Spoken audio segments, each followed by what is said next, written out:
cette émission qui va être le rendez-vous des amoureux du football. Comme d'hab, on est bien accompagnés et ce soir, c'est un groupe élargi. J'espère que voilà, votre soirée se passe bien. On a été devant un match. On va débriefer le fameux Congo-Portugal qui vient de se terminer. Les papis font de la résistance et on va voir comment ça s'est passé.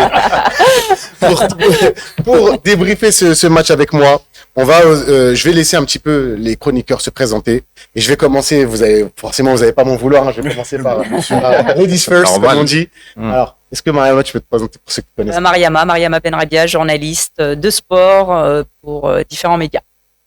Tu peux les citer. Hier, tu voulais ça y est. Oh là là. Avec les spectateurs. En tout cas, une marque si tu veux. Tu peux donner un nom.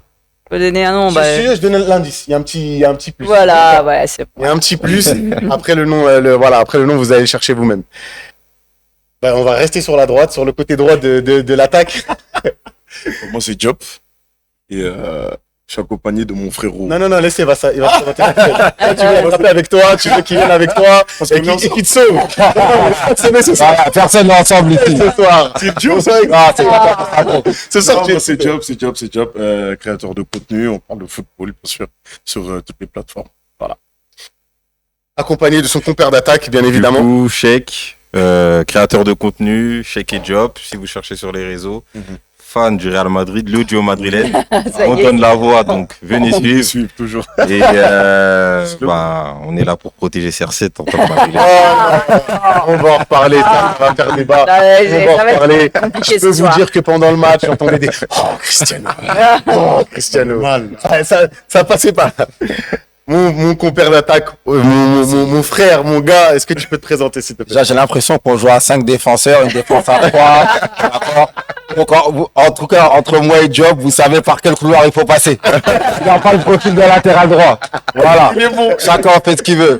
Donc moi, c'est Sidi, créateur de contenu aussi, d'un podcast, le Brunch Podcast, voilà. Fan de foot et puis je suis avec vous ce soir pour débriefer. C'est parti il y a pas de problème, vous inquiétez pas, c'est la régie, c'est l'ambiance, on est en festivité, il y a eu des bons résultats, il y a eu des bonnes choses.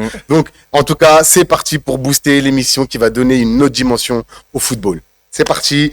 Alors, l'idée, c'est, j'ai l'impression qu'on est la défense du Congo, là. Là, c'est leur place, là. On est bien. On sort des lignes. On est bien. Le bloc, il est solide, le bloc. On est solide. Il y a Mariama, elle est face à Cristiano. C'est intéressant. Ouais. Mais en tout cas, voilà, je voulais revenir un petit peu sur ce match. On va débriefer, bien évidemment, le match important du Congo contre le Portugal. Je vais aller directement. Là, je vais laisser un petit peu la place à mon côté gauche. Et même si on va remercier l'équipe en place de m'avoir mis des madrilènes tout autour de la table. Du côté barcelonais, on sait accueillir les gens. Donc voilà, on donne la parole un petit peu à Cheikh. Je vais commencer par toi. Quel est ton premier sentiment après ce match? Voilà, on rappelle qu'il y a eu un partout entre le Congo et le Portugal. C'est quoi ton sentiment? C'était un match compliqué pour les deux équipes, je trouve. Portugal qu'on voyait dominer ce Congo-là a été très décevant et pas que CR7, toute l'équipe. Monsieur, on va y revenir. Mais faut savoir féliciter le Congo qui a fait le dos rond tout le match, qui a su être solide derrière, qui a défendu tout le match aussi alors qu'il y avait des Neves, des Bruno Fernandes, Vitinha qui attaquaient. Et ce résultat, c'est un très bon résultat pour le Congo, mais au contraire, c'est un résultat très décevant pour le Portugal. Oui, on va y revenir. Et Mariama, je vais revenir un petit peu vers toi. Après, j'irai sur les ailes. C'est que on commence un match très rapidement avec un but de João Neves de la tête, un joueur qui passe qui marque de la tête. Est-ce que tu peux nous expliquer un petit peu ton ressenti quand tu vois que le Portugal, au bout de 5 minutes, domine déjà cette équipe Au départ, quand on voit ça, on imagine que les attaques vont affluer vers du côté du Portugal, et au final, la première période, effectivement, ça a bien joué côté portugais, ça a maîtrisé, dominé, possédé, mais maîtriser n'est pas gagné, et dominer non plus n'est pas gagné. Et le problème, c'est que en toute fin de première période, on relâche un petit peu, on se dit que c'est le temps additionnel, c'est bon, on va pouvoir repartir dans le vestiaire avec un avantage. Et patatras. Et voilà. Et justement, je vais passer avec toi. Là, t'as avancé. Ah ouais. Et on va aller doucement. Je vois que tu peux nous refaire vivre le match tranquillement. Mais t'as raison, c'est une domination. Voilà, c'est une domination quand même outrageuse pour le Portugal. En première période, Première oui. période, en tout cas. Et justement, du coup, est-ce que tu peux me dire justement, Diop, à la fin, alors qu'on pensait que, bon, après la pause fraîcheur, il allait avoir la pause et que le Congo allait entendre le souffle de son entraîneur, monsieur du coup de Sabre, monsieur Wissa, qui égalise C'est fort. pour le Congo. Déjà, félicitations à eux, parce qu'ils sont arrivés avec une stratégie, et ça s'est vu sur le terrain. Ils ont fait le dos rond comme Cheikh Daki. Mais ouais, non, c'est fort. Et je pense qu'ils ont montré à plein de monde qu'ils sont capables de faire des choses et qu'il ne faut pas les prendre à la légère. Et tu penses que toi, pour toi, Sidi avec un Y, Sidi avec un Y. Je suis un mec des States. C'est taille. Sidaï, ça va, Sidaï. Très important. Sidi, est-ce que tu penses que concrètement, justement, ça a été quelque chose qui a été voulu par le coach du Congo et de cette équipe? Est-ce que tu penses que c'était maîtrisé pour le coup de les laisser un petit peu circuler le ballon de droite à gauche et de les punir en contre? Ou que c'était à défaut, il fallait jouer comme ça parce que on n'avait pas les armes côté congolais pour jouer contre le Portugal? Non, je pense que le Congo, comme tu dis, c'est une équipe qu'on connaît maintenant quand même, qui a certaines références sur le continent. Et on sait comment elle a l'habitude de faire mal. C'est avec la vitesse de Bakambu, de Wissa quand il a été là, mais Chakelia aussi sur les couloirs au Bongonda. Donc on sait que c'est une équipe qui, en 2-3 passes, peut se retrouver dans la moitié de terrain adverse et devant le but, avec une certaine efficacité. En tant que Sénégalais, je peux en témoigner. Oh oui. Mais nous ne sommes pas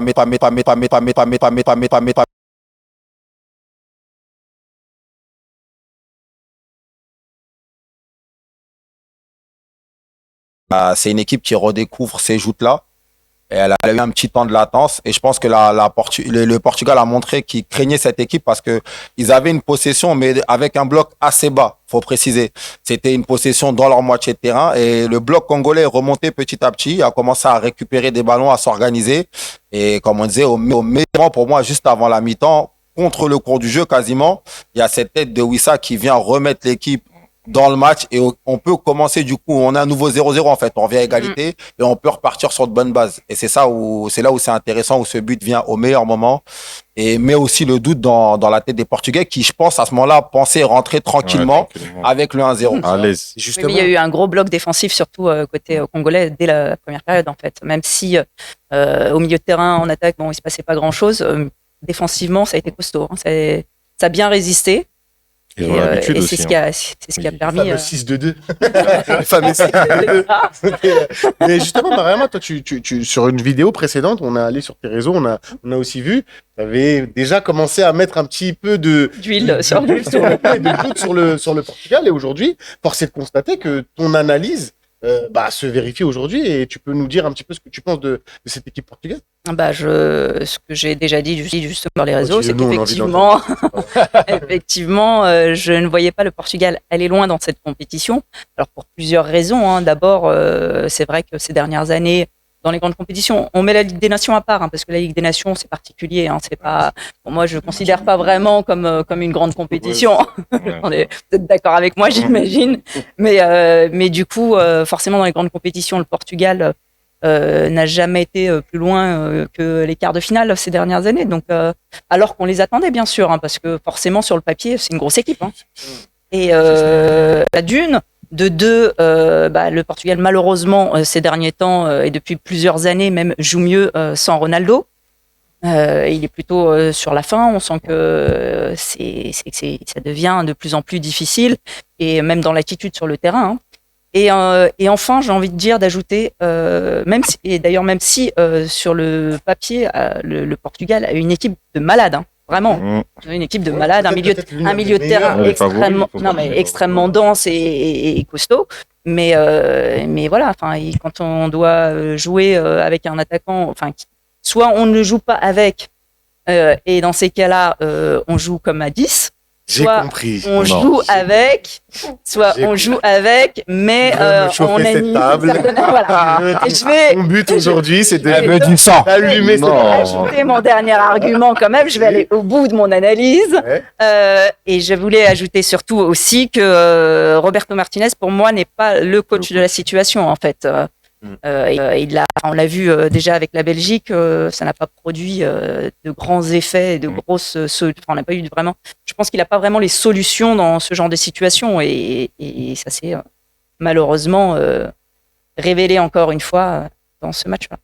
Ce qui est bien avec Mariama, c'est qu'on fait on fait des trames, on prépare des émissions, et il y en a une qui nous envoie à la fin de l'émission tout de suite.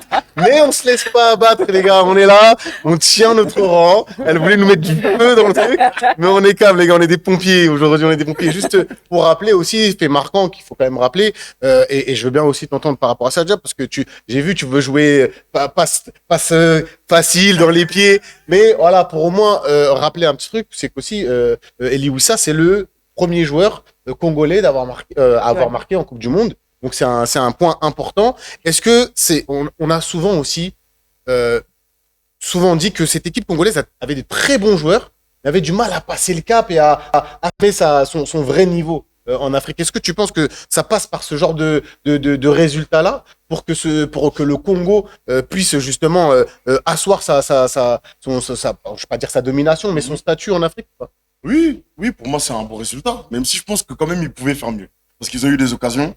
Par exemple, quand je pense à Bakambu. Bakagol. Bakagol. Bakagol. Désolé. Les gars, il doit marquer. Il a eu des occasions. Je pense, sa dernière occasion, il était face au but. Ok, il y avait des défenseurs devant lui, mais il avait une fenêtre de tir. Il doit au moins cadrer, par exemple. Mais ouais, non, franchement, le Congo, les gars, ouais, non, c'est par ce genre de résultats qu'ils vont confirmer qu'ils ont leur place, clairement. Parce que, comme je l'ai dit, ils ont beaucoup été sous-estimés. Quand on suit ce qui se dit sur les réseaux, ah, le Congo, ouais, mais ils vont se faire nanana. Non, c'est fort. Franchement, c'est fort. Et ouais, faut le dire. C'est ce genre de résultats qui confirme que faut pas les prendre à la légère. Est-ce que c'est ce genre de résultat, Sidi, je veux aussi te voir, après je viendrai sur mon compère qui est pour une autre équipe, mais bon, c'est pas grave. Mais est-ce que c'est ce genre est-ce que on doit prendre en compte le résultat, parce qu'au final, tu perds pas contre le Portugal, qu'on le rappelle, qui est un des favoris, Ouais. ou est-ce que la prestation, on peut aussi critiquer la prestation offensive, en tout cas, du Congo? On va être pragmatique. Je pense que quand on se qualifie pour la première fois en plus en tant que République démocratique du Congo, qu'on a raté la compétition pendant je ne sais combien d'années, on est pragmatique, on prend le 1974. résultat tout d'abord. Et je pense que c'est sur ces résultats qu'on capitalise et qu'on crée de la confiance. Et aujourd'hui, le Congo avait besoin de revenir, de montrer qu'elle avait travaillé pour mériter sa place, et c'est ce qu'elle a fait avec ce résultat. Et ce qui sera intéressant, justement, c'est de voir comment elle va monter en confiance dans cette compétition. Et je pense que les prochains matchs vont nous donner des éléments de réponse pour savoir s'il fallait justement avoir ce résultat pour valoriser le travail qui a été fait en amont. Juste un petit retour sur le chat avec Gédéon qui nous dit à main nue, on les a plaqués au sol. Ils étaient complètement maîtrisés. Donc franchement, en tout cas, il y a les supporters. Vous pouvez aussi échanger comme Gédéon avec nous poser même des questions et poser des questions à tous ceux qui sont autour de la table. On se fera un plaisir de vous lire et de répondre à vos questions. Donc n'hésitez pas, c'est fait pour ça, c'est fait pour vous. Donc allez-y, envoyez ce que vous avez envoyé. Alors j'entends pas mal de choses dithyrambiques, mais on a aussi constaté pas mal de choses. On a vu pas mal de mauvais choix au niveau sur les attaques congolaises. Est-ce que tu es satisfait de ce que tu as vu? Même au-delà d'un bon résultat, est-ce qu'on se dit, au final, on pourra passer les poules et aller plus loin avec cette manière de jouer au niveau du Congo? Est-ce qu'il y a des points chauds qu'il va falloir régler? Après, il y a un élément à prendre en compte, c'est que c'est ton premier match de Coupe du Monde depuis certaines années, depuis plus de 50 ans, je crois, et c'est face au Portugal. Le Portugal de CR7, le Portugal qui, sur le papier, est une des équipes favorites. Ça veut dire que tu ne peux pas prendre le match de la même manière que tu vas prendre le deuxième. Donc, ça veut dire que les erreurs qu'il y a eu dans ce match-là, je pense qu'elles sont certainement rectifiées lors du second. Et d'autant plus, t'as obtenu un bon résultat sur ce match-là. Donc, tu repars avec plein de confiance. Le plein de confiance, tu fais 1-1 face au Portugal, un match où tu as souffert, l'équipe a su souffrir ensemble. Ça veut dire que ça change tout. Donc là, leur prochain match, je crois que c'est face à la Colombie ou l'Ouzbékistan, je suis pas sûr. Mais ils vont prendre ce match-là avec le plein de confiance. Donc, je pense qu'il y aura que de l'amélioration. Mariama, t'es d'accord avec ça? Le fait que on essaye de jouer un peu safe, d'essayer de pas perdre contre le Portugal, tout en sachant que le troisième passe. Est-ce que on devrait pas, en tant qu'équipe africaine, est-ce qu'on doit toujours se dire, bon, eux c'est le Portugal, nous on reste le Congo, et on Non, peut pas alors, se dire qu'il faut jouer les matchs. Premier match, de toute façon, comme je l'ai déjà dit, c'est toujours un peu tendu parce qu'on se dit qu'il faut pas perdre 2 points sur ce premier match. Derrière, il va falloir quand même assurer aussi. Donc, et là, c'est l'adversaire le plus redoutable de la poule. Donc on se dit, oui, si on fait déjà un match nul, c'est un bon résultat contre le Portugal. Derrière, on pourra peut-être assurer un peu plus. Justement, on va gagner cette confiance qui va nous permettre d'assurer un peu plus derrière contre l'Ouzbékistan et contre la Colombie. Oui, ça leur donne confiance. Maintenant, ça veut pas dire que derrière, ils sont pas capables de perdre aussi. Hein. On le rappelle encore une fois, l'Arabie Saoudite avait gagné contre l'Argentine, toute l'Argentine qu'elle est, en 2022, et derrière, éliminé dès les poules. Mais en fait, ce qui est important, je pense que au-delà du côté victoire, je pense qu'on est aussi dans une Coupe du Monde, on peut essayer des choses. Il y a le troisième passe. Ouais. Le format fait que on peut essayer de jouer et kiffer sa Coupe du Monde à 100%.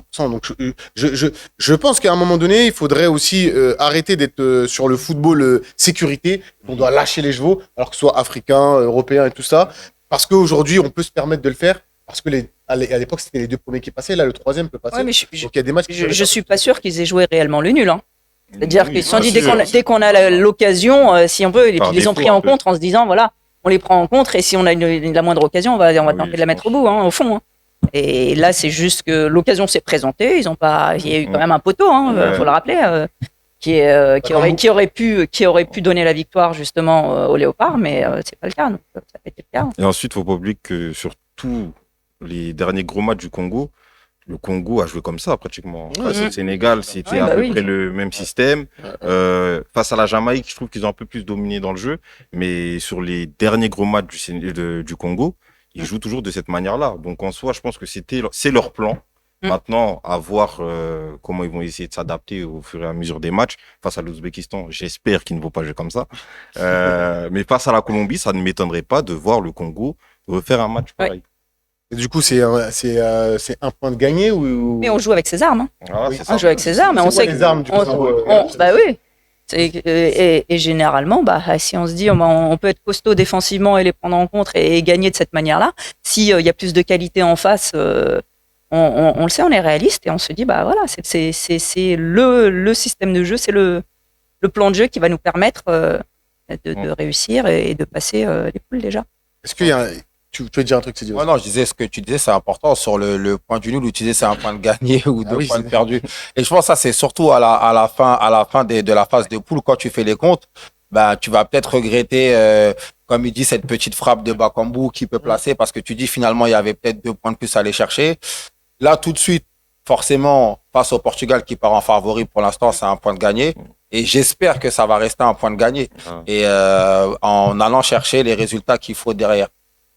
Mais du coup, pour revenir un petit peu aussi au Portugal, parce qu'on parle beaucoup du Congo, mais je suis désolé, on a beaucoup parlé du Portugal comme étant l'une des plus grosses nations aussi de la compétition. Est-ce qu'on est rassuré par rapport à ce qu'on a vu? Parce qu'il faut aussi rappeler quelque chose, c'est que bon, en face, il y avait quand même un bloc qui ne sortait pas. Donc on n'est pas face à une équipe ils n'ont pas déjoué, mais bon, ça a été assez compliqué. Mais comment quelle vision vous avez du Portugal aujourd'hui? Est-ce qu'on peut toujours la mettre en tant que grande favorite de la compétition? Ou qu'au final, au vu du match... Je me suis déjà un peu exprimé. Non, J'ai déjà dit que moi, je ne les mettais pas dans les grands favoris. Après, c'est le premier match. On va voir comment ils vont évoluer. Mais c'est vrai que là, c'est une déception totale. Parce que sur le papier, encore une fois, c'est trop. Mais on a senti que les joueurs, ils étaient pas... Il n'y avait pas ce lien-là. Par exemple, au milieu de terrain, je trouvais pas que ça combinait. Je trouvais pas de... Non, il y a encore ils ont encore des points à améliorer, mais ouais, on peut pas les rire de la carte tout de suite. Mais qu'est-ce qui t'a déçu le plus? Parce que tu disais, il y a des déceptions, mais c'est à quel aspect il y a des déceptions? Est-ce que des déceptions offensives? Est-ce que c'est au niveau du milieu de terrain qui n'a pas su forcément trouver les espaces? Un peu des deux. Je pense que c'est l'équipe dans sa globalité. Ouais, c'est l'équipe dans sa globalité. Donc, je pense que, ouais, en fait, il y a des points à améliorer sur chaque ligne, je pense. C'est-à-dire, lesquels? Bah, Si tu devais en donner un point à améliorer sur. au milieu de terrain. Ok, mais par exemple, au milieu de terrain. La complicité des trois? Ouais, des trois, parce que t'as quand même João Neves, Vitinha, il y a qui encore EBF, Bruno Fernandes. Meilleur milieu du monde. C'est abusé. Ah ouais, il a dit. Mon oreille a sifflé. Tu vois. J'ai été appelé par la barre des oreilles. C'est pas Pedri.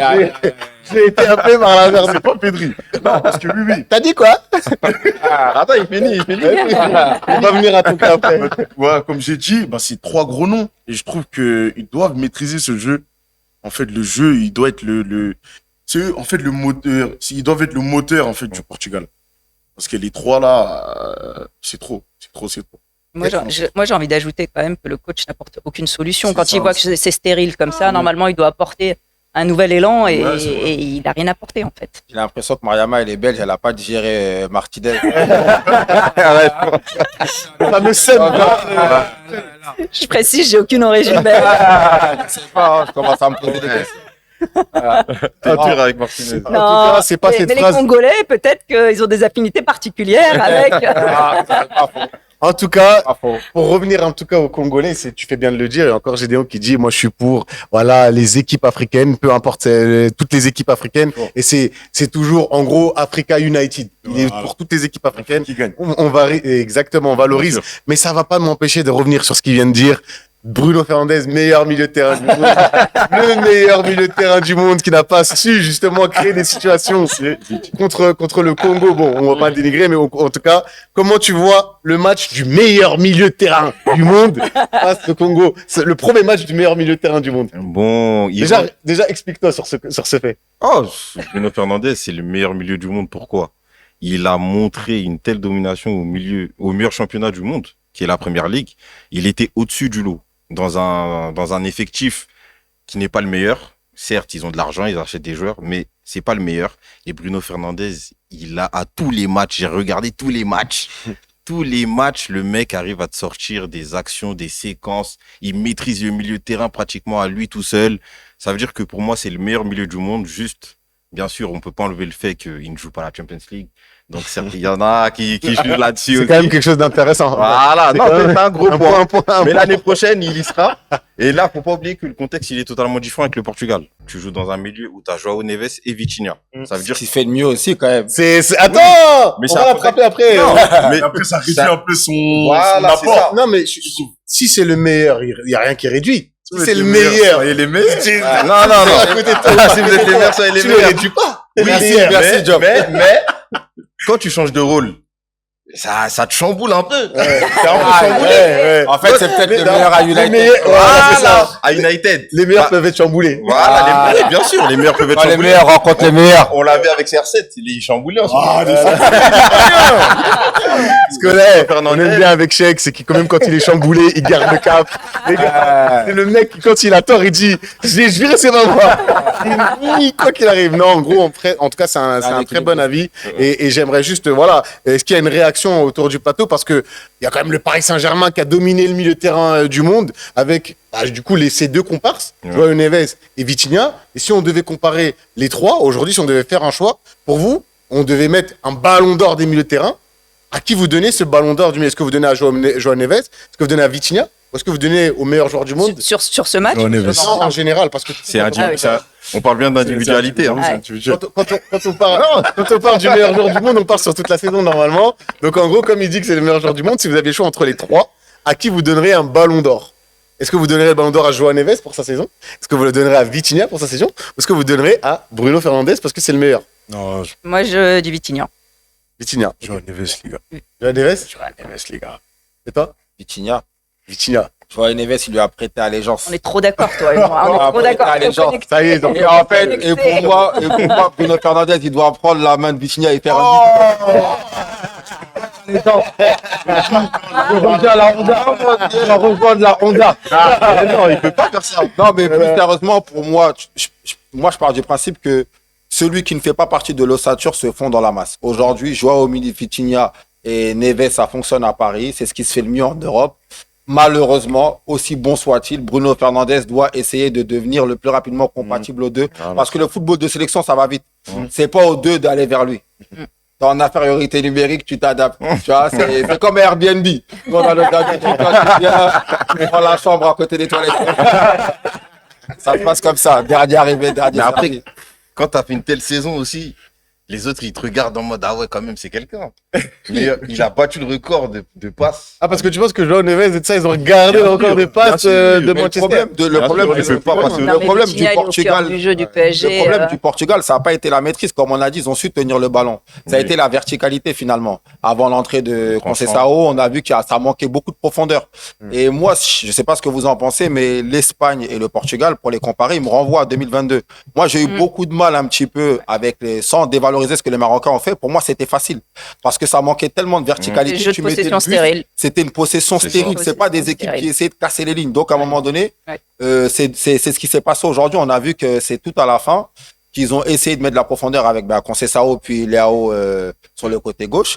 Mais c'était trop tard. C'était trop tard. Ouais. Et les Congolais ont fait ce qu'ils avaient à faire finalement. Bien sûr. Mais est-ce que c'est pas un joueur aussi, parce que quand tu regardes, t'as Pedro Neto, t'as quand même Bernardo Silva qui forcément, oui, ne va pas dans la profondeur, mais on a souvent des solutions avec comment dire, Nuno Mendes qui peut faire du dédoublement. Est-ce que c'est pas ces joueurs créatifs justement de trouver des angles de passe pour trouver les joueurs lancés et créer ce décalage quand t'es à défaut d'avoir un ailier percutant? Tu vois, je pense que aussi il faut donner un peu la responsabilité de ce milieu de terrain là, où quand tu as un bloc fermé, c'est souvent ces joueurs là qui font la différence. C'est souvent ces joueurs là qui trouvent des passes. Ouais, c'est vrai qu'il manquait beaucoup de mouvements. Ah ouais, c'est ça. Maintenant que tu le dis, ouais, c'est. Au-delà de tout ça, et je trouve qu'on trouvait trop la profondeur latéralement au Portugal.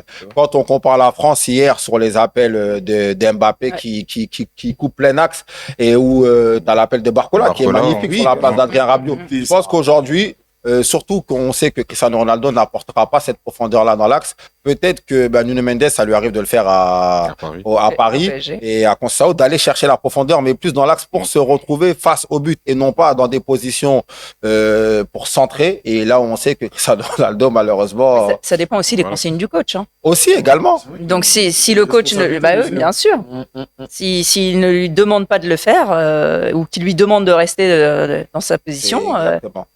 Mais au final, quand tu regardes les deux ailiers, les deux pistons, c'est Cancelo et c'est Nuno Mendes.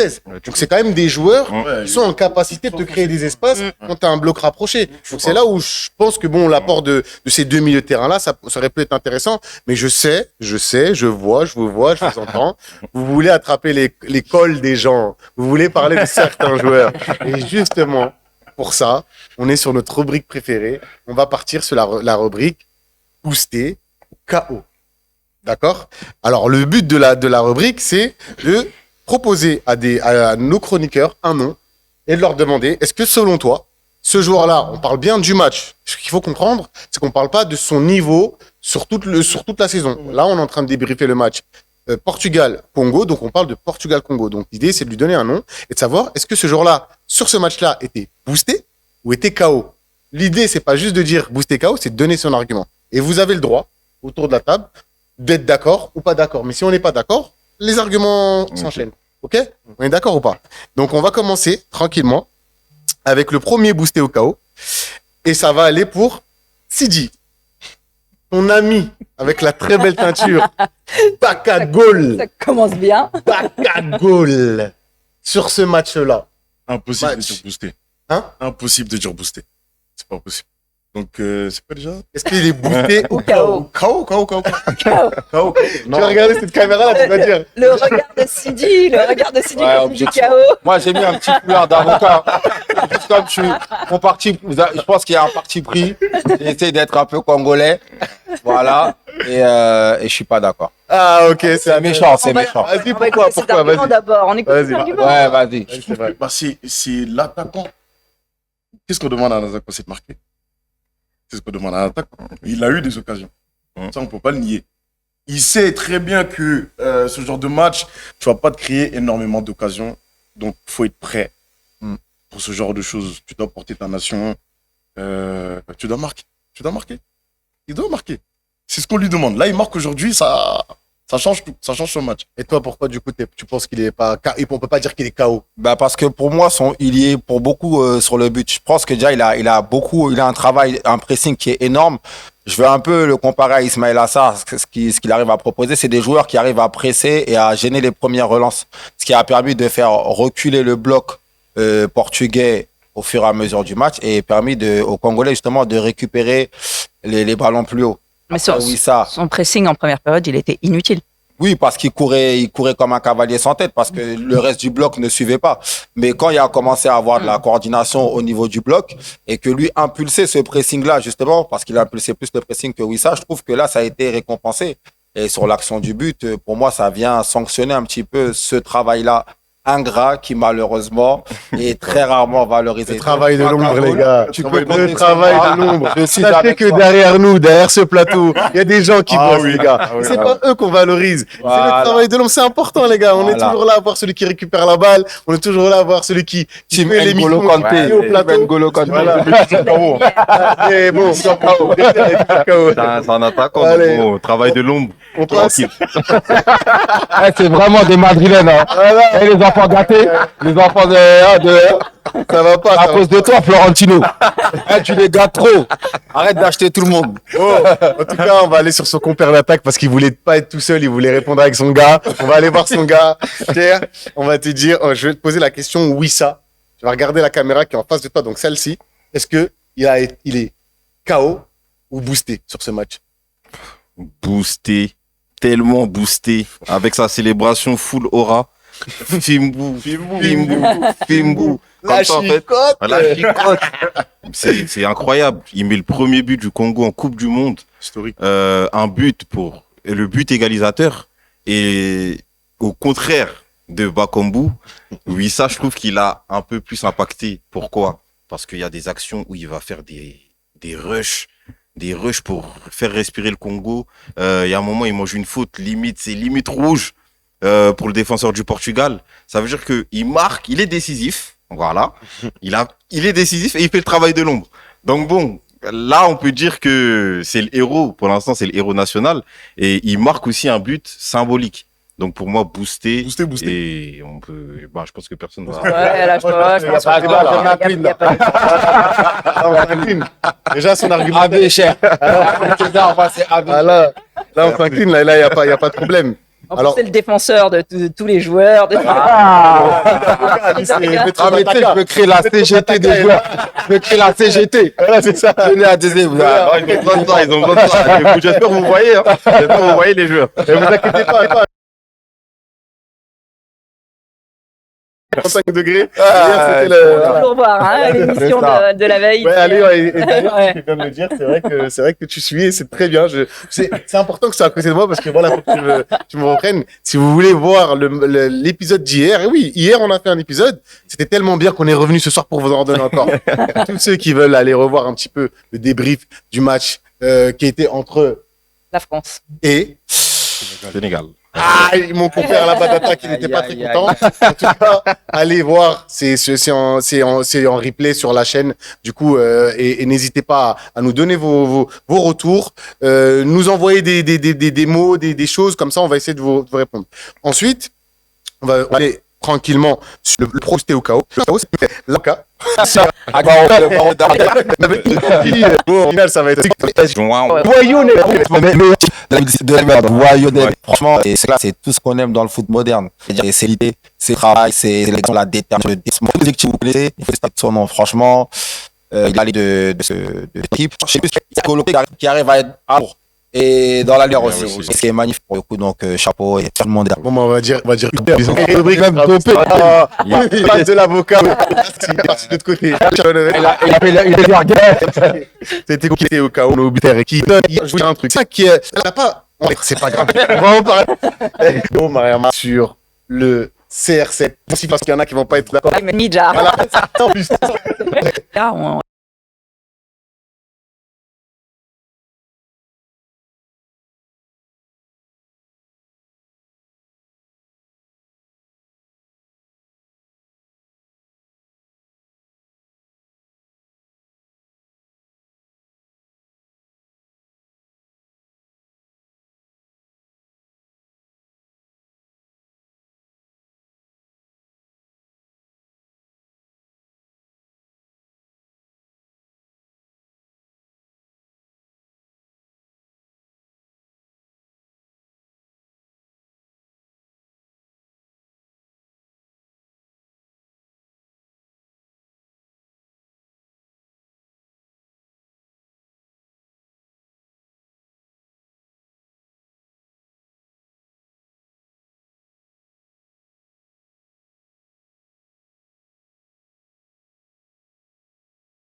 reste objectif et KO. KO. KO. Doucement, le KO, il est fort, doucement le KO. Il fait mal. Mais Comment c'est sorti? Je veux le redire encore. Parce que là, il nous fait mal à nous aussi en réalité, parce qu'on aurait aimé le voir vraiment pour cette dernière Coupe du Monde réussir de grandes choses et même marquer comme ses compères. Enfin, dis-le. Vraiment ses compères, mais Dis-le. mais Mbappé, Haaland, Messi.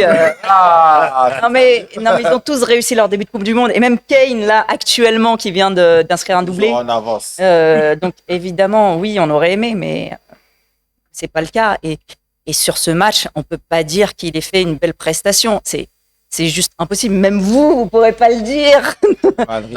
Madrilène. Non mais 25 ballons. Ma sœur, je suis censé faire l'avocat ou pas? 25 ballons touchés, 3 situations.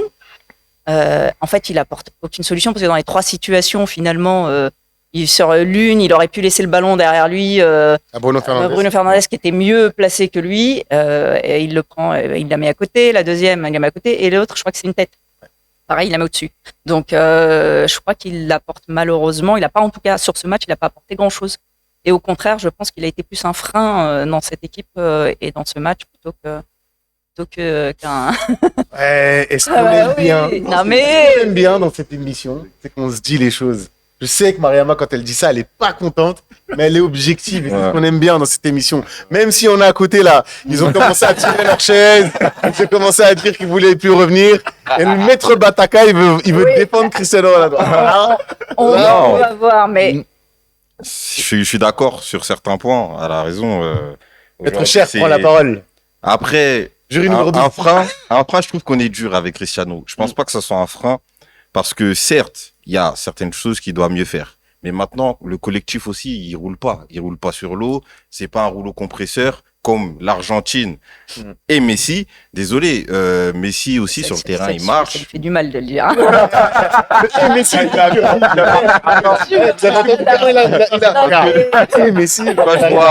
par exemple, quand je regarde le match de l'Argentine face à l'Algérie et que je vois Enzo Fernandez, McAllister, De Paul, et que je vois la cohérence, la fluidité dans les mouvements, les déplacements, Almada, et que je regarde le Portugal, je vois que c'est un peu dur pour tout le monde, à part Neves. Moi, ça me frustre un peu parce que ils jouent pas pareil du côté de l'Argentine que le Portugal. Et est-ce qu'il y a un meilleur choix? Parce que Gonzalo Ramos, c'est compliqué aussi. On dit que c'est un poids, souvent on dit que c'est R7, mais ils freinent l'équipe. Mais est-ce qu'il y a un meilleur choix devant? Sur le banc, mais, c'est ça. non, mais dans l'attitude déjà. Oui, après ça, c'est Dans la personne. l'attitude, quand on regarde son attitude. C'est vrai que son attitude. qu'à Montpellier, quand même. Après, il a toujours été que- comme ça. Je pense que à 40 ans, il devrait quand même faire un effort là-dessus. Ah non, Non, parce qu'il a. Non, mais on a l'impression que déjà il part perdant en fait. Non, Ouais, pour le coup, là, sur ça, je te rejoins pas. Il a pas toujours été comme ça. Souvent, Non, il Cristiano, a pas c'est un toujours été gars comme qui ça. harangue. Pas du tout. C'est quelqu'un Oui, qui mais donne. je pense que là, plus. Je pense que là, je pense qu'il sent que c'est la fin. conscient. Ouais, il est Ah, Ouais, mais oui, c'est il est ça. conscient de ses limites. Mais lui-même, ça lui fait mal. Ça lui fait mal. C'est ça le truc. Est-ce qu'il n'y a pas ce côté compétition de prédilection? Parce que Cristiano Ronaldo, on sait quelle est sa compétition reine, c'est la Ligue des Champions. Et là-dessus, là, c'est son terrain de jeu. Mbappé, pareil, quand il arrive en Coupe du Monde, on sent sa sérénité. C'est là où tout s'est révélé pour lui. Donc, est-ce qu'il n'y a pas ce côté il manque tellement ce petit truc-là que le stress, il monte. Je me rappelle à la finale de l'Euro 2016, il y avait déjà le stress de générer un gagnant en sélection. Et il y avait ces séquences-là sur le banc de touche où limite, il est plus présent que le coach parce que il est proche de vaincre cette situation d'échec. Et là, finalement, c'est l'un de ses derniers objectifs. Il lui reste 6000 buts, entre guillemets, et sa Coupe du Monde. Et il sait que là, pour le coup, il n'y en aura pas d'autres. On sait jamais, mais bon, logiquement, il n'y en aura pas d'autres. On sait jamais avec ça. Habituellement, on le voit lui parler à ses coéquipiers, etc. Enfin, prendre le lead. Et là, on voit ses coéquipiers lui parler. Oui, non, là, sur ça, je suis d'accord, mais je veux rejoindre Cheikh, et moi, c'est l'argument que j'allais peser. Est-ce que finalement, parce que finalement, en attaquant de pointe au Portugal, depuis Joao Félix, qui était censé être le crack absolu, qui finalement n'a pas eu la trajectoire qu'il était censé avoir, qu'est-ce que le Portugal propose réellement comme alternative? Si ce n'est Gonzalo Ramos qui finalement n'est qu'une doublure au Paris Oui, mais Saint-Germain. en Coupe du Monde, il a été un beau Ouais, oui, je me rappelle aussi, mais peut-être qu'il a cette confiance que. Mais finalement, est-ce qu'il n'est pas fragilisé par son statut de remplaçant à Paris? C'est facile de contester quelqu'un qui est déjà remplaçant dans son club, je pense. Et de dire, t'es remplaçant en club, t'es remplaçant en sélection. Juste avant juste que tu reprennes, on veut faire un petit coucou à Mousse qui nous dit force à vous et votre nouveau show.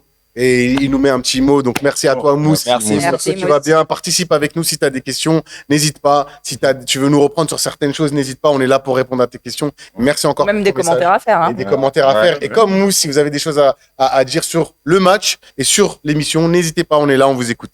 Donc je vous entends. Je suis d'accord. Il n'y a pas de problème. Mais aujourd'hui, est-ce qu'on doit forcément jouer avec Cristiano Ronaldo? Est-ce que le Portugal aujourd'hui doit vraiment jouer avec CR7 pour dominer l'adversaire? Après, je trouve qu'on tape beaucoup sur l'attaquant, comme tu as dit. Gonzalo Ramos, en Coupe du Monde 2022, il fait le triplé contre la Suisse, il fait une performance extraordinaire. Mais après, contre le Maroc, c'est lui qui est titulaire et ça se fait éliminer. Les gars, on tape beaucoup sur l'attaquant, mais autour, comme j'ai dit, le Portugal, c'est pas un rouleau compresseur. Ouais, c'est ça. Un joueur comme CR7, on va pas me dire qu'il ne sait pas se placer dans une surface. On ne va pas me dire qu'il sait pas mettre des buts tel un vrai renard des surfaces. Moi, je pense que si autour de CR7, si le Portugal arrive à trouver le bon équilibre, le milieu de terrain, les latéraux, ça va marcher. Mais moi, peu importe qui tu vas mettre devant, je ne pense pas que CR7 a un Mais moi, je pense que c'est pas du coup le premier fautif. Voilà, je pense que le premier responsable, c'est le coach. Mais du coup, les gars, là, quand je vous écoute, vous me dites, si on l'associe à d'autres personnes, ça pourrait peut-être fonctionner. Mais du coup, c'est pas forcément l'associer, même c'est dans le style de jeu. C'est déjà, c'est tout un ensemble. Ça va pas au Portugal pour le coup. C'est peut-être le 4-2-3-1 du coach qui fait que peut-être jouer avec un 4-3-3 et qui est un peu plus offensif, peut-être, pour plus de verticalité déjà. Et peut-être la perte d'un mec comme Léao qui prend un peu plus la profondeur, le fait de laisser Bernardo Silva. Léao, c'est un problème parce que tu sais pas sur quel pied danser avec lui. Un coup, s'il se réveille, il se transforme en Super Saiyan. Et il y a un jour, fantôme. Je pense que les Portugais ils doivent surtout prendre leurs responsabilités, très clairement. Et ne pas jouer un petit peu en cherchant l'homme providentiel qui va mettre les buts devant. On n'a pas ce Lewandowski, on n'a pas ce Harry Kane ou ce Mbappé. Et on a des joueurs pourtant derrière qui l'ont montré par le passé, comme Bruno Fernandes sur des frappes de loin. Il y a eu 0 tir de loin. Vitinha, il sait le faire. Neves, il sait le faire. Bernardo Silva, il sait le faire. Pourquoi ils devraient prendre leurs responsabilités sur la Ligue des Nations? Nuno Mendes, il fait 2 gros matchs, il prend ses responsabilités. C'est des joueurs qui doivent le faire. Et pour moi, aujourd'hui, les Portugais doivent prendre leurs responsabilités parce que clairement, offensivement, ils n'ont pas les joueurs qui sont décisifs tous les matchs. Donc, mais c'est très intéressant ce que tu dis. Mais est-ce qu'avec un Cristiano Ronaldo, on s'oblige pas à jouer avec un aura, à jouer avec quelqu'un qui prend tellement d'espace, tellement de place? On parlait tout à l'heure des papis qui font de la résistance. Pour l'instant, le seul papy flingueur, ça a été, c'était hier, on va y revenir. Après, on débriefe pas les autres matchs. Mais est-ce que quand tu joues avec une trop grande star, tu ne t'obliges pas justement à trouver ton homme providentiel par rapport à la carrière du gars? T'as Cristiano Ronaldo sur le terrain. Comment ne pas essayer de le faire jouer? Et moi, il y a une image qui me marque. C'est à la 94e minute quand même, les gars. C'est que Bruno Fernandes, il déborde. Il a un choix avec Cristiano Ronaldo dans la surface. Il le met en retrait, le ballon récupéré par le Congo et contre-attaque. C'est-à-dire que lui, dans son choix de passe, il a même pas donné à Cristiano. Donc, est-ce que cette image, elle est pas justement, elle marque pas un peu cet écart qu'il y a entre les joueurs et Cristiano? Et encore une fois, le but, c'est pas de dire que la défaite, elle est pour Cristiano, mais de se questionner l'apport d'un Ronaldo et à un moment donné, ça a été une machine, ça restera une machine, mais c'est le football de haut niveau qui veut ça. À un moment donné, tu as des courses sur certains espaces, sur certains centres. Il a été aussi en retard. Là, tu vois, le joueur le plus âgé de cette Coupe du Monde. Hein. Ouais, c'est le joueur le plus âgé tout court du monde d'ailleurs. Même là, c'est un peu de choix et c'est ça. Même la frappe. Moi, si je peux dire quelque chose sur cette situation, Je pense, là, je parlais de responsabilité, comme elle disait, Mariama, ça fait un moment que ça dure. En 2022, on est déjà passé par là. À l'Euro, on est passé par là. Et à un moment donné, subir. Comme je disais, Bruno Fernandes, lui, ça fait des années qu'il brille et tu peux pas passer ta carrière à attendre un quadragénaire qui court après des objectifs personnels. Faut mettre la nation au-dessus et prendre ses responsabilités. C'est aussi dire ce que l'équipe de France apparemment ont fait avec Mbappé et lui dire qu'il va devoir défendre un peu plus. Et prendre ses responsabilités aujourd'hui, quand je prends même quelqu'un comme Vitinha aujourd'hui qui est double vainqueur de la Ligue des Champions, pour moi, il est en droit de s'asseoir à plusieurs et de dire, OK, tu as un objectif, on a tous le même, mais ça va passer par telle chose. Et de mettre même le sélectionneur, le confronter à ces réalités. Pour moi, c'est la réalité d'un groupe. Et si on passe pas par là, ben on subit et tôt ou tard, ça va péter. En tout cas, on a encore Mousse. Excuse-moi, tu veux... Avant tout, moi, je pense que c'est le rôle du coach aussi. Je pense qu'il n'a pas ce caractère-là. Genre, d'expliquer à CR7, t'es CR7, t'es quelqu'un, mais voilà, t'arrives à un âge où il y a certains trucs, tu peux plus les faire. Je pense qu'il y a deux. Je comprends, et CR7 Est-ce qu'il aussi. serait capable de l'entendre? Je pense qu'il y a deux choses. Il y a la pression populaire, il y a le côté autorité de Roberto Martinez, et il y a une dernière chose, c'est que malheureusement, en fait, il n'a pas de bon. Déjà, en termes de solutions, il n'a pas grand chose. Et puis derrière, on ne sait pas comment il va pouvoir gérer derrière les résultats, en fait, assumer en tout cas ce que ça va produire derrière. Et il s'est acheté une paix, quoi. En faisant, et j'oublie aussi, voilà, la dernière chose, c'est que il n'est pas portugais. Oui, en plus. Oui. On l'avait avec le dernier coach. Mais le fait qu'il ne soit pas portugais, ça joue énormément aussi, hein. Tu Parce que sors de la forcément, on Coupe va du lui Monde, tomber dessus derrière. Bon, j'ai ça, c'est compris, Cristiano. Pendant l'Euro, on t'a vu en tant que sélectionneur. Tu peux peut-être devenir le futur sélectionneur là pendant la Coupe du Monde. Tu deviens sélectionneur et voici la solution. Mais pourquoi pas? Il l'a vu, il était très impliqué pendant, tu vois. Et juste pour revenir un petit peu sur les matchs d'hier, ne vous méprenez pas. Si Mariama a l'air un peu plus fatiguée, c'est pas parce qu'il y avait chez elle, c'est propre, il n'y a pas de punaise de lit, il n'y a rien. Il y a juste une poulga qui a franchement, qui l'a empêché de dormir. Il y a juste la poulga qui s'appelle Lionel Messi qui l'a empêché de dormir. Donc le but, c'est de revenir sur les matchs d'hier, bien évidemment, et les scores. On va revenir un petit peu sur le match. Tu veux me fâcher, toi. On est obligé de te fâcher un peu. Hein, un petit peu quand même, un petit peu. Mais en tout cas, le premier score, et j'aimerais un petit peu qu'on revienne un petit peu pêle-mêle un peu dessus. On a la rubrique, c'est l'image qui vous a marqué pendant la Coupe du Monde. Donc là, comme hier, il y a eu des matchs aussi très intéressants. On passe l'image, on va passer sur les matchs. Et directement, je passe sur le Norvège, du coup, Irak. Doublé d'Erling Haaland. Donc, Erling Haaland qui a justement répondu à Kylian Mbappé sur son doublé. Alors, qu'est-ce que ça vous évoque? Est-ce que la Coupe du Monde est bien lancée avec ces deux mastodontes actuels qui répondent présent? Je veux bien que tu parles un petit peu. Franchement, oui. Ils se répondent. On sait tous qu'il y a une certaine rivalité entre les deux, même si, bon, ils le disent pas eux-mêmes. Mais je pense qu'à un moment donné, ça va s'arrêter. Hein. Parce que Haaland, ouais, c'est quelqu'un, viking. Mais ces gars derrière, est-ce que ça va suivre alors que Kylian Mbappé, ça va aller en 16e. C'est ça. Déjà. Donc, ouais, pour l'instant, c'est bien parti et franchement, c'est fort. C'est fort. Tu sais, si Haaland met 2 buts par match jusqu'en 16e, déjà, c'est pas mal. Hein. Ouais, c'est possible. Mais Kane aussi est rentré dans le. Kane, il vient de rentrer là. Il en a mis 2. Ouais, il a mis 2 là. Il est rentré dans le. Eh oui.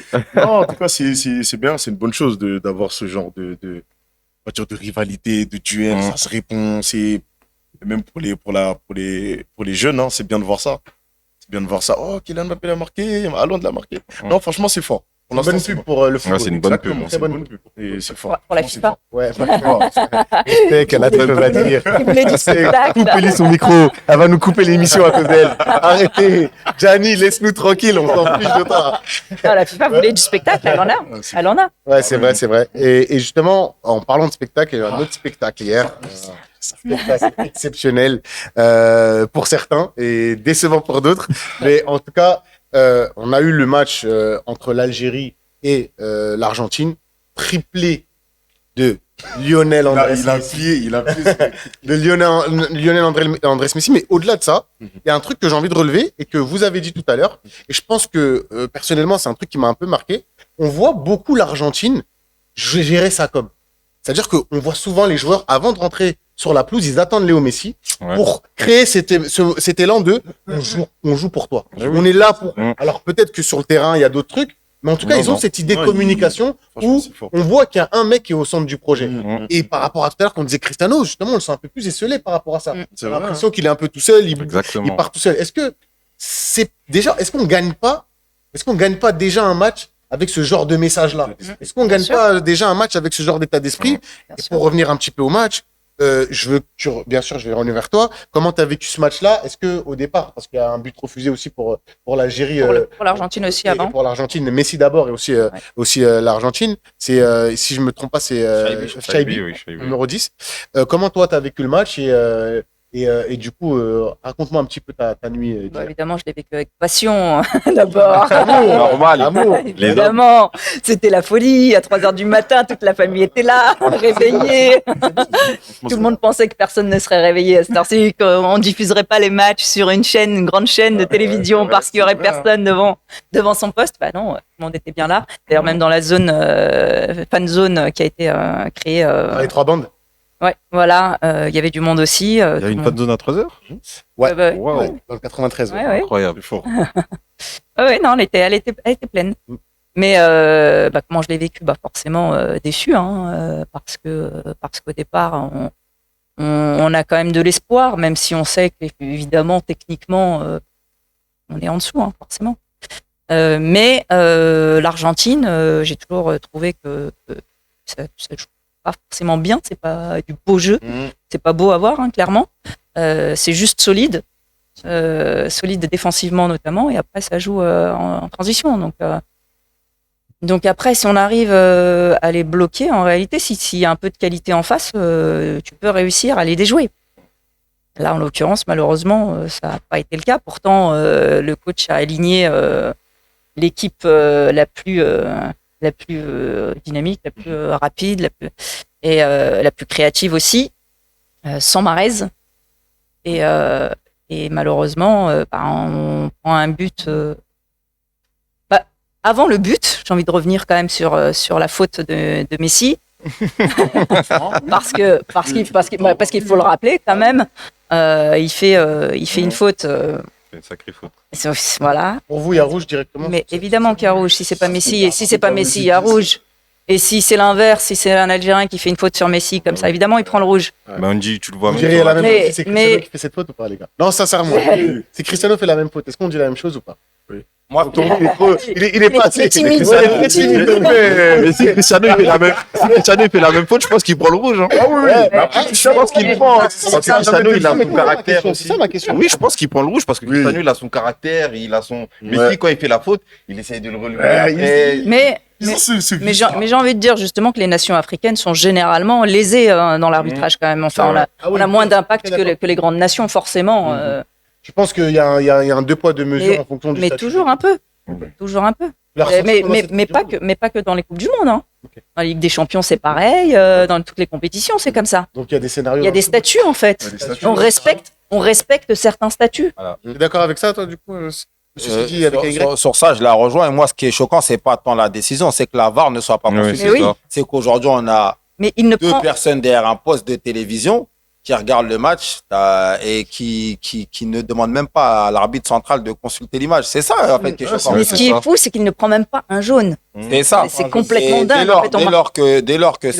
Dès lors qu'on lui demande de regarder l'image, après, on peut dire il assume peut-être une décision, mais ça veut dire que finalement, c'est passé inaperçu.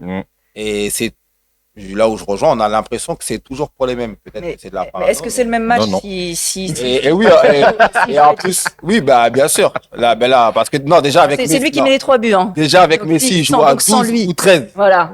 Donc s'il Déjà. perd Messi, Et en plus, il joue pour Messi. oui, non, ça, c'est en plus au moment où ça arrive, ça change complètement la physionomie du match parce qu'on sait que l'Argentine aujourd'hui sans Messi, offensivement, même s'il y a d'autres atouts comme Alvarez, c'est une équipe beaucoup plus abordable pour l'Algérie. Alors, sans enlever le truc de Messi, je vous entends. Est-ce que c'est pas notre problème, juste après, je t'écoute bien sûr un petit peu, hein. Est-ce que c'est pas le problème aussi d'Aïssa Mendy, de pas avoir autant. Parce que tu sais, quand il tombe, je le vois pas se plaindre. Il y a certains des Argentins, quand mais tu les parce que- touches, T'as soulevé un peu. non, quand tu mais les touches, ces Argentins, t'as l'impression Non, que t'as enlevé un bras, tu Ouais, vois. c'est vrai. Et Alex Mondi, quand il prend la faute de Messi, on a l'impression qu'il le respecte aussi en mode, tu sais, Oui et non. tu vois. Parce que sur l'action, en bien regardant sûr. le match, il attend.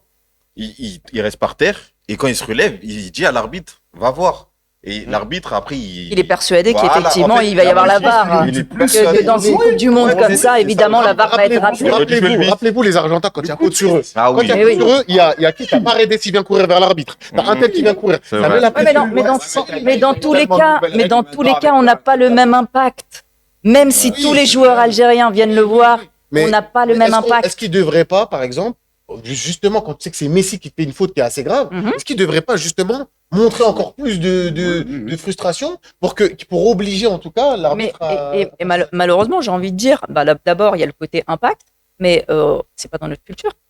Oula, On a- je pense qu'ils sont pas non plus calmes. non, mais d'accord. Non, mais on fait du bruit, mais par contre, on se roule pas par terre pendant les. Oui, c'est vrai. Les Égyptiens. Mais non, c'est vraiment, j'ai envie de dire, c'est Après, il y a aussi c'est des pour- nouvelles c'est lois pour de la où il y a critique, le ouais, c'est capitaine, vrai. qui a des nouvelles règles. Ouais, Mais je t'assure c'est que ça. pendant le match, tu vois, les Argentins, ils y allaient tous lui siffler des petits mots dans l'oreille. Hein, t'as Ouais. compris. Même s'ils vont pas lui parler directement, t'as des petits mots qui passent, il passe comme ça, il lui dit un truc. Tu vois. ouais, après, Donc je pense ça, que c'est- sur ce c'est une truc-là, expérience aussi, Non, c'est mais bien comme elle sûr. dit, c'est culturel et on sait que les Argentins à ce jeu-là, et on l'a vu en finale, c'est un autre niveau. Après, il y a aussi le fait que justement, on apprend ça aussi dans les plus grands clubs, dans les plus Exactement. grands clubs européens notamment.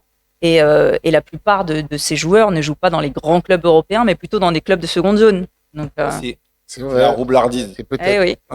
En tout cas, ce qui est vrai, c'est que ça a été aussi un match qui a été dominé en grande majorité après les buts par l'Argentine. Il y a eu quand même 2 beaux buts de Lionel Messi. Et justement, il y a eu beaucoup de critiques sur Lucas Zidane. Mais- Sur Lucas Zidane. Alors, est-ce que pour vous, Mariama, je vais te laisser un petit peu respirer, boire de l'eau, parce que Messi. est un peu embêté, Non, mais là. en plus, j'allais continuer un petit Ah, peu bah, sur l'histoire des cartons rouges, ou sur le match de tout à l'heure, justement, du Portugal et le Congo. Évidemment, il aurait dû y en avoir un encore. Sur Oui, l'action ça. où Wissa, Ça se discute. quand tu On en a- regardes on en a pas parlé, le mais- dernier défenseur, il est un peu derrière. Ouais. Ça veut dire que Quand Il lui met la cravate. Il met la manche. Ouais, il lui met une cravate. Je crois que c'est pareil. J'ai ça pas vu mérite. Wissa s'insurger, tu vois. Mais voilà, c'est justement ce que je dis. Mais c'est culturel. À part parce que l'Égypte ça- africain, c'est les Égyptiens, culturel. ils arrivent un peu Et à c'est jouer. le problème. Voilà, il y en a plein. C'est un vrai l'Égypte qui problème. arrive. Au Maroc, ils le font aussi. Hein. Maroc, Ouais, Maroc, l'Égypte, Ouais. ouais. L'Égypte, ouais. Mais c'est Après, est-ce que c'est pas ces équipes qui ont Mais tu l'ADN vois, de l'Europe? Mais ouais. justement, oui, c'est vrai. voilà, C'est c'est ça. l'ADN Mais de c'est ce que je l'Europe. dis. C'est ça, C'est ils ont cet ce ADN-là. côté-là. Par Après, exemple, c'est dans vrai les équipes comme l'Algérie, il y a ces joueurs qui jouent en Europe, hein. Mhm. Mais cette fierté-là, ça tu vois. tombe pas sur ces joueurs-là. Par exemple, hier, je pense que si un Ben Taleb, Mais Marez Subit la même est faute, capable, ouais. par exemple, de Voilà. faire ça. Marez, Marez, culture, Oui. ils ont- ils voit ou connaissent. pas? Comme on dit, après Marès qui s'approche d'un arbitre pour se plaindre, c'est pas Mandy. mais évidemment, Oui, évidemment, c'est pour ça que je dis, il y a une histoire d'impact. c'est ça. Ouais, c'est ça. Ah, Un statut, c'est un statut. Ça, Donc Après, je l'arbitre va respecter aussi le statut ça. du joueur, le statut de l'équipe. C'est des êtres humains, les arbitres aussi. Après, Ouais, c'est ça. ce que moi, je retiens clairement du match, et j'avais la sensation que l'Argentine, à l'arrivée, avait ce sentiment de satiété, de se dire, ben, on a bouclé la boucle de Messi, il a pris sa Coupe du Monde. Et finalement, ce qu'on retient, c'est que non seulement ils sont revenus, Mhm. mais s'il y avait un doute, je sais pas si vous vous rappelez sur sa participation, Ouais. et finalement, il commence avec un triplé, ça doit être le meilleur départ. Je sais pas qui a commencé une Coupe du Monde Ouais. sur un triplé, sur vraiment les 3 uniques buts du match en plus. Mhm. C'est retentissant et ça montre que C'est un beau l'Argentine triplé, hein. ne va pas laisser la coupe facilement. Clairement, C'est et ça. surtout qu'il rattrape peut-être les co-meilleurs buteurs avec Klose, je crois. Oui. Si je me trompe pas. Oui, c'est il y a ça. une image, moi, qui me marque, Oui. les gars. Je sais pas si vous l'avez vu. C'est Scaloni, quand Messi sort. Je sais pas si vous avez vu cette image. Scaloni, il est en train de pleurer. Il pleure. Et Quand Messi, Messi il a sort. pleuré, ouais. Waouh. Messi aussi, C'est, il pleure. enfin, vous voyez l'impact du joueur, quand même. Ouais. C'est que quand lui, et en plus, tu vois qu'il a pas envie de montrer qu'il pleure. Parce que quand il le voit, il baisse un peu la tête, ce truc. Et dès qu'il vient, le truc. Et ça, c'est une marque de malade mental. Parce que là, tu te rends compte que eux sentent qu'il y a quelque chose de spécial qui est en train de se passer. Ils sont en train de vivre peut-être les derniers instants Un moment très fort. d'une légende. Un moment très Ouais. fort. Et ça, Ah, c'est tu des me- choses tu qui me- s'achètent pas. Et je pense que ça dit beaucoup sur ce groupe-là. Ça dit énormément. Donc, c'est un point important. Et pour revenir un petit peu, vas-y, si tu as... Non, je pense que en plus de ça, je pense que cette compétition, ils vont la prendre mais sans aucune pression. Ouais, Parce qu'ils c'est ont ça. déjà gagné. Et attention à cette équipe, les gars. c'est des vieux briscards. Mmh. Ils savent ce qu'ils font. L'expérience. Ils ont le coup de vis qui va avec. Ils ont tout ce qu'il faut, en fait. Expérimenté. Et quand Là, ils vont jouer tous leurs matchs sans. Ils vont Quand tu regardes ils vont l'effectif, il a pas maîtriser. trop Ça va être que du bonus. Il a pas énormément changé, Ils vont l'effectif maîtriser. de plus. Ouais.